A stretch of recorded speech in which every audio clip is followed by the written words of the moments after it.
Let's talk about ruthlessness.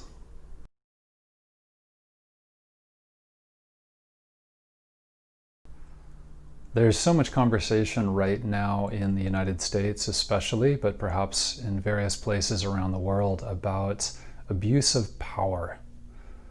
You know, we are seeing a lot of imagery of abuse of power. I just saw a video today of a policeman in the United States in Portland who was beating a man with a baton, and the man wasn't doing anything and he wasn't reacting to being beaten.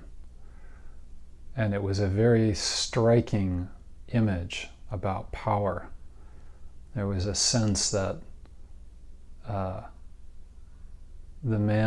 policeman wielding the baton was aiming to enforce his sense of power over the other man. So this may be a very familiar issue to you. And it's an issue that should be important to all of us. It's very piercing, the questions that we're seeing around abuse of power. So I wanted to talk about ruthlessness today from the perspective that we do in mindful communication teachings, and just say a little bit about a model, and there'll be a link to the actual model. I won't go into great detail on that, but just talk about the inner truth of this model. What is the point? Where does this come from? How does this begin? And from our perspective, ruthlessness, or what you could call mindless power, which is different than normal aiming for power. We all want power. We all want to feel powerful. We all want to have agency. We want to feel effective in our world. And that's a very healthy desire. And we may even compete with others. You know, there is times when we can compete with others in a really productive way. You know, even in a fun way. Right? You're trying to win an Olympic gold medal, and great, good for you. We're not criticizing that kind of approach. We're talking about mindless competition. So the kind of competition where we objectify our opponent and aim to dominate them. And they are no longer a full human being. We've cut ourselves off. There's me over here, or us, and there's them over there, and they are the enemy. And they need to be suppressed. So where does this come from? What is the root of mindless craving for power? And ironically, from our perspective, it begins with something very, very innocent, which is just looking at whatever you're doing in the world and assessing it. Am I effective? You know, this is power in the positive sense. Am I effective? It's a good question. You know, we have to ask these things. You're at work, you're at home, you're driving your car, it doesn't matter. Am I effective? Am I getting somewhere? Am I doing this right? And asking this is not a problem. But there's a kind of fear that comes up. A kind of secret fear. And it's a fear not just about, can I do this? You know, can I get this done properly? Do I have enough time? Do I have the resources I need? All of these things. This is actually a fear that goes to the root of what's really upsetting to us. And that fear is a mindless fear. It's not a conscious fear. And it's not a true fear. It's not a fear about something that's true. And that fear is, what if I am fundamentally powerless? What if somehow I came into this universe without an ability to engage, without an inner sense of agency? What if no matter what I do, nothing will ever bear any fruit because of, I don't know, God made me wrong or something, right? The others seem to have this capacity, but somehow I don't. And again, this is not conscious. This is it's an inner feeling. It's not something we even say to ourselves in a sentence. It's a kind of feeling we carry around that there's something fundamentally wrong. And in the mindful communication teachings, we go into great detail about that. That's called the yellow light. But then, that's very painful. This thought that I'm built wrong, I'm essentially pushing into myself. I'm pushing this feeling into myself. I'm attacking myself. And that process hurts. And it's scary.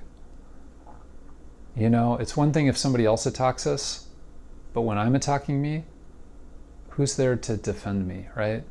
What defense do I have against my own attack? And, this is a mindless attack. It's not something I'm not seeing it very clearly. Let's just put it that way. So the pain of this then, that pain is so hard that we want to get it out.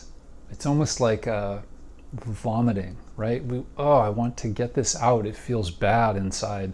How do I get it out? And if we're not mindful, if we don't regain our mindfulness, we start to vomit that out into our world. And we begin to escalate. We begin to escalate demonstrations of power over others. It's not me that's powerless. It's you that's going to be powerless. I'm going to make you powerless. I am going to assert a vision of domination onto you so that I don't have to feel myself attacking my own confidence. I'm going to put it onto you. And this is very dangerous. This is a very, very dangerous situation, even if it's quite small, because we all know when somebody is playing the power card with us, and we know how disconnected that is. And from our perspective, real power, deep power, comes from going the other direction, going back towards mindfulness. So this is a process where instead of trying to cover over that fear,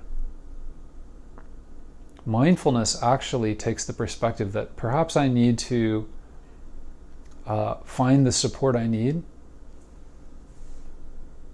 and bring the depth of my awareness to bear on this fear itself. Am I fundamentally powerless? Is that a true statement? Where is this coming from? Where am I coming up with this from? And when I neglect that, when I don't take care of that feeling and actually provide myself some compassion, like I'm trying. Everybody's trying, and I'm trying as well. And yes, maybe there's things I can improve, but I'm not going to improve them by doubting my fundamental decency as a human being. So I have to discover that decency. And that's what mindfulness can allow us in a very gentle way. Gentle but powerful way. Settling into ourselves. Settling back into that sense that I am a human being. And I have a fundamental decency. Nobody gave it to me. It was built in. I was born with it. So that decency then becomes the basis to question that self-interrogation. Am I fundamentally bad? Was I born wrong? Where is this coming from? Is this just a bunch of thoughts? And what happens outside of those thoughts? What happens when I'm just being here? When I'm just being me, you could say. What happens then? Something totally different. So I hope you can look around in your life and contemplate ruthlessness inside yourself, inside others, and try to recognize it when it's arising, and stay curious and wonder what's really going on.